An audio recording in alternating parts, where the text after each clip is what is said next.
Alright guys, sorry it's been a while since I've been with you, but I've been a little under the weather. Came down with a case of the flu, threw my back out, and you know what? It led me to a good question that I really wanted to ask you guys and the topic I really wanted to talk about, and that's sick days.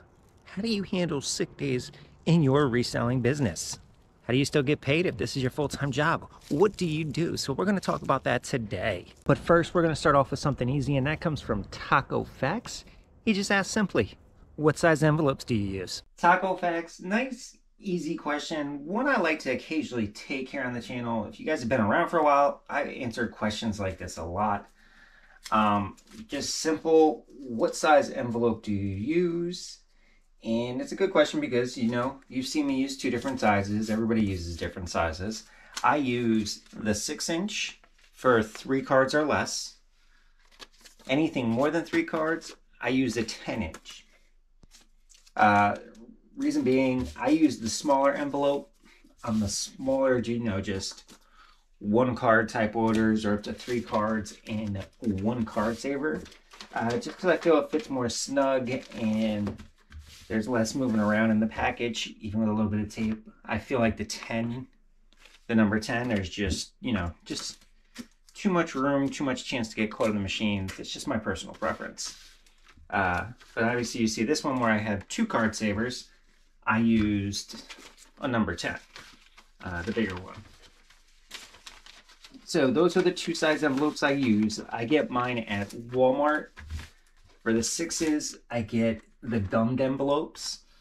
For the 10s, I get the peel and stick. That way I don't have to use a lot of tape just to make sure it stays sealed up, because even with the gummed envelope, I don't like envelopes. Nope, not at all. You'll see when I start doing the 6s that there's no need because the label actually seals up the envelope. But yeah, guys, if you're new here, this is something I occasionally do. Just take the same question I get over and over again over courses of videos, because we're always getting new watchers here, new people to selling, and just people that have questions, you know, that they might not have heard answers to before here on the channel. So it's just something I like to do, sometimes revisit questions and answer those when they come up again. What I'm doing right now is I'm going to show you one of the 6s. This is just the 1 order, 6. Pop that in. Then we take our label, right over the envelope, sealed. Didn't have to do any peel and stick. Didn't have to do any licking. Boom, label sealed it.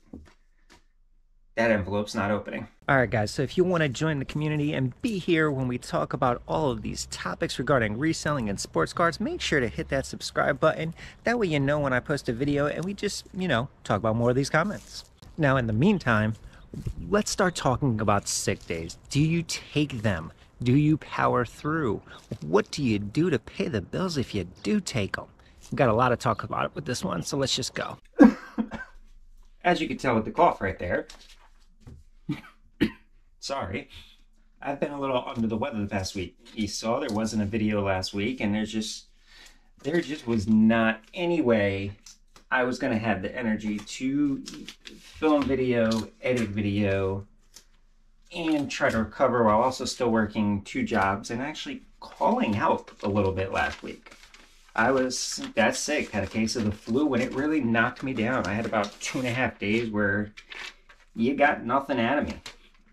And it made me start thinking, you know, more about eBay, more about YouTube, and all these extra avenues of income.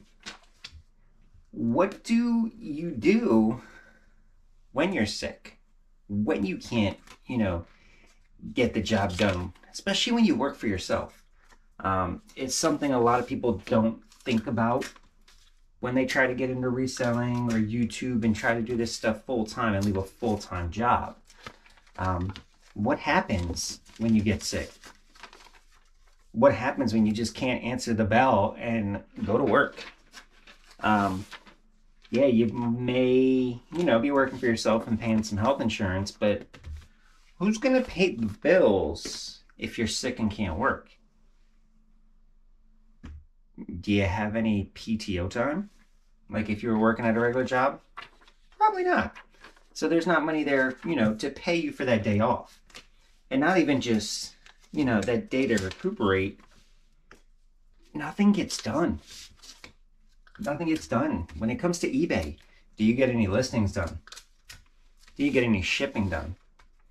Sometimes you do. Us guys, we all like to power through, but we've got those days where, you're just not powering through. I had 2 days last week where I was down for the count. There was no shipping going on. There was no listing going on. There was nothing. So how do you still make money when you work for yourself, when you're sick? How do you still get work done? We all know how important eBay is with their metrics on shipping. We all know the beast. The beast loves to be fed. How are you making sure it's getting more listings? Can't say you're scheduling them, because how are you always going to be prepared for when you're sick? It's a good question. It's just stuff that you guys that are newer sellers listening here today, stuff you should think about if this is something you want to do and go full time. To become a top rated seller on eBay, you need 1 day handling time. 1 day. If you're sick and down for the count, how are you doing that? Especially if you're somebody like Bo, 1 Million Cubs, who could be, having to ship out 300 cards in a day. How are you going to be able to do that with 1 day shipping time, and then you get sick and you're on the shelf for 2 days? Your metrics are going to take a beating. And trust me, on eBay, you don't want your metrics to take a big beating, because once you start dropping down to below average seller and things like that, it really affects how much more money you can make. Me personally, a couple months ago, I actually switched from 1 day shipping to a 2 day handling time. It was nice getting that extra, penny or two per transaction for the top rated seller discount. But really, it wasn't worth it. Things were becoming so busy that I wasn't always having the chance to get my shipping done in time. So it wasn't worth taking a hit to my metrics just to get an extra penny or two per card. So I switched to 2 day, which was, great this week, because it's 2 day to business days. So I started getting sick on Friday night. It really hit me, Sunday, Monday, Tuesday. And anything that comes in sales-wise on a Friday night, Saturday, Sunday, you got the 2 business days. So I didn't really have to ship stuff till Tuesday. And what I did then, I just waited till Tuesday. I might have printed up the labels, had it ready to go. And then once I had the energy, I went and picked cards. So how are some ways we can make sure we can keep our business going when we're sick? Extend our handling time. It gives you a little more leeway to get things done shipping-wise. One little hack, I guess you could call it, if you didn't realize it. If you use business policies to change your handling time, it can literally take seconds. So if you have eBay business policies and you're getting sick and you're like, man, I have a feeling I'm gonna be down for a couple of days. I got the flu, I got COVID, I got something like that. Save any COVID remarks. Not here for that. What you can do is you can jump into your business policies and extend those times. So if I felt like I was going to be down for a few days, I could have changed my handling time from 2 to say 4 days.